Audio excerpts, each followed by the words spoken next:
In this PowerPoint, we're going to talk about plate tectonics. Again, here are your learning objectives. Make sure you know what you need to know.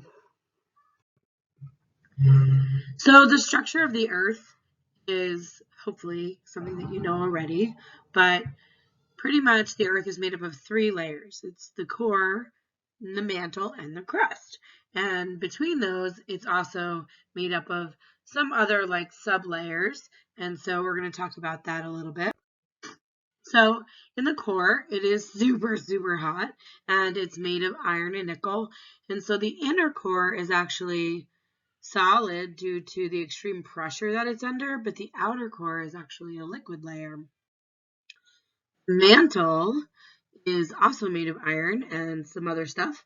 And the lower 2/3 of the mantle is solid, but the upper third, aka the asthenosphere, is actually kind of partially melted. It's like soft plastic. It's very pliable. And this will be important when we start talking about plate movements.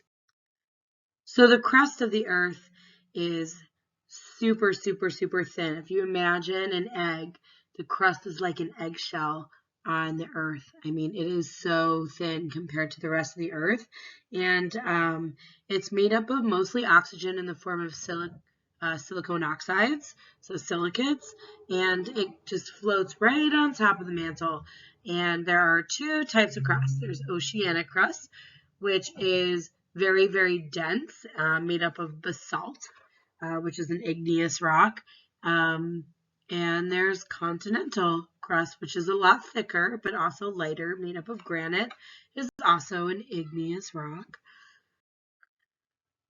We've talked about the core, the mantle, the crust, so just like the basic layers of the Earth, but the lithosphere is a little different because it's composed of 2 different layers. So the lithosphere is the crust, but also this upper brittle portion of the mantle, which is floating on top of the asthenosphere. So the asthenosphere is that, soft, not quite liquid, but not solid portion of the mantle in the upper portion. But then the very, very top portion is kind of brittle. And so the upper portion of the mantle and the crust together is called the lithosphere. And they're moving because they're floating on top of that asthenosphere.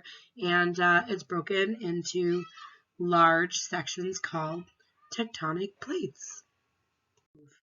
And so these plates are floating on the magma, and because of this convection that happens in the magma, that's why these plates are moving. So if you look at this picture here, you have the warm magma that's heated by the core rising, because warm stuff, whether it be magma or air or water, whatever it is going to be a theme throughout the entire course. So keep that in mind, that warm rises, and so the hot magma will rise, and then as it cools off, it then falls down to get heated again, and that creates a convection cell. And the convection cell is what pushing those plates away or towards each other. And so here are the plates on a map. You can see here, we are in the middle of the North American plate. You can see Hawaii is actually not on a plate boundary at all. It's actually a hot spot, so it is not due to tectonic movements. Whereas something like Japan is on a plate boundary, and we'll talk about that in just a moment. And here are some movies that if you download the PowerPoint, then you'll be able to watch them. So I'm just going to keep popping forward. And another one. So there are 3 types of plate boundaries. There's divergent, convergent, and transform. So divergent is them coming apart, where the convergent boundaries are coming together, and the transform faults they're moving side by side. The first type of plate boundary that we're going to talk about are those divergent plate boundaries. So they're diverging or moving apart, and as they move apart, that magma is actually going to flow up through the crack of where they're coming apart, and this creates what we call a mid-ocean ridge. It looks like an underwater mountain range you can see in the picture to the right there, and this is where new crust is formed. So the further away you are from that ridge, the older the crust will be. So convergent plate boundaries, there are a few of them we're going to go over, but basically two plates are pushing together. And the first kind we're going to talk about are oceanic versus continental plate boundaries. So if I have a continental plate, it's actually going to ride over the denser oceanic plate. So the oceanic plate is actually going to push down into the mantle, and we call this subduction or a subduction zone.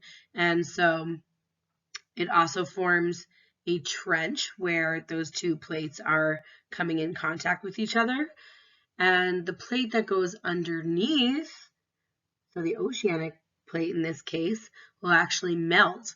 And because it's melting, it's going to build up a lot of pressure and steam and heat, and ultimately will release that pressure through the earth and form a mountain in the form of a volcano on the continent. An example of one kind of volcano is Mount St. Helens in Washington State. The next convergent plate boundary we're going to talk about are when two oceanic plates are colliding, and the same thing happens when the heavier one drops below the lighter one, only this time it's two oceanic plates. So instead of the volcano coming up on the continent, it's going to happen in the ocean. And when that happens for long enough, you end up with a very tall volcano, such as, or that ultimately becomes an island. And so you have a volcanic island arc. And an example of this would be Japan, also the Aleutian Islands in Alaska. And the last convergent plate boundary we're going to talk about is when two continental plates come together. And here we just get mountains because the crust is actually pushed upwards. And the example of this is in the Himalayas. So you have the Indian plate and the Eurasian plate pushing together. They're both continental, and we have very, very large mountains. The last plate boundary we're going to talk about are transform faults. And so this is when the plates are actually sliding past each other. And so friction will build up pressure until ultimately there's like a sudden movement and then it releases, causing an earthquake. And the example of this is the San Andreas Fault. You can see, that lower portion of California. And around the Pacific Ocean, you have this ring of seismic activity, so volcanic and earthquake activity all along the edges of the Pacific Ocean, and we call this the Ring of Fire. That little video up in the top was Johnny Cash's Ring of Fire, but I don't know that it's going to work in this recording, so you can think about it in your head. Johnny Cash singing Ring of Fire. I won't grace you with that right now. But you can also please see in the middle of this ring of fire, you have the Hawaiian hotspot. So like I said before, Hawaii is not due to a plate boundary. It's actually just kind of an arbitrary hotspot that's happening in the middle of a plate. So, that's a thing. Anyway, basically, volcanoes happen, like I said, at those convergent boundaries, but pretty much earthquakes happen at all the boundaries. That's one of the results of almost every single boundary there. And so earthquakes are occurring because there's this abrupt movement. And so the massive amount of energy that's stored, that's held in place by friction, then when it's like, when that plate actually slides and releases really fast, all of that energy is released at the same time. And so we can measure earthquakes using a seismograph, which is really just a pen dangling from a string, and we can see how big the waves are from that pen. It's not actually very complicated to measure it, but we do use something called the Richter scale, and the Richter scale is a logarithmic scale. So the whole number increase on a scale is representing a 10-fold increase in the amplitude, meaning the the height of the wave that's created on the piece of paper, and actually represents 32 times more energy being released.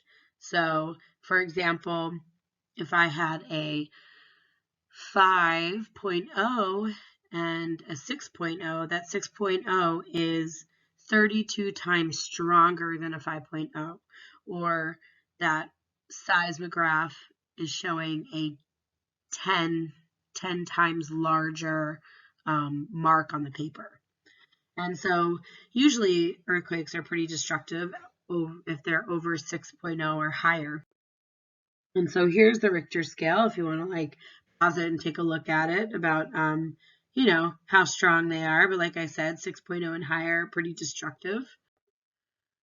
And so earthquakes are the causes of tsunamis, usually in subduction zones. So those earthquakes that happen in subduction zones in oceanic areas, they can what happens is that the waves that are produced by the earthquake is actually displacing all the water, and the water ends up rippling out.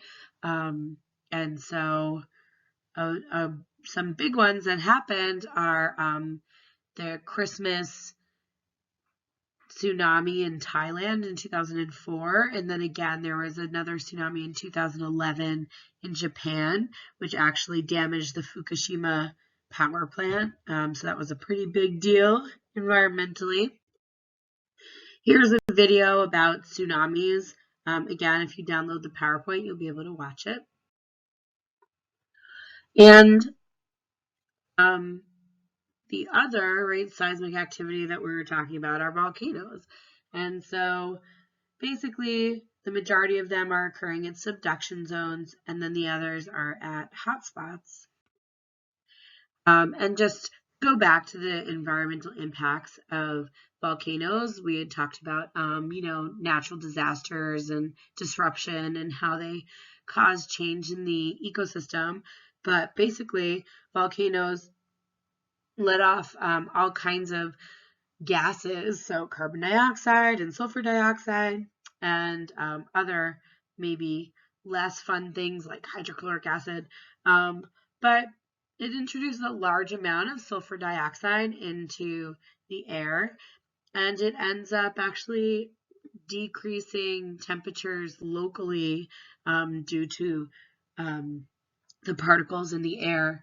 And at some point they settle out. So it's really just a local climate change, and then ultimately it goes back to normal after a few years.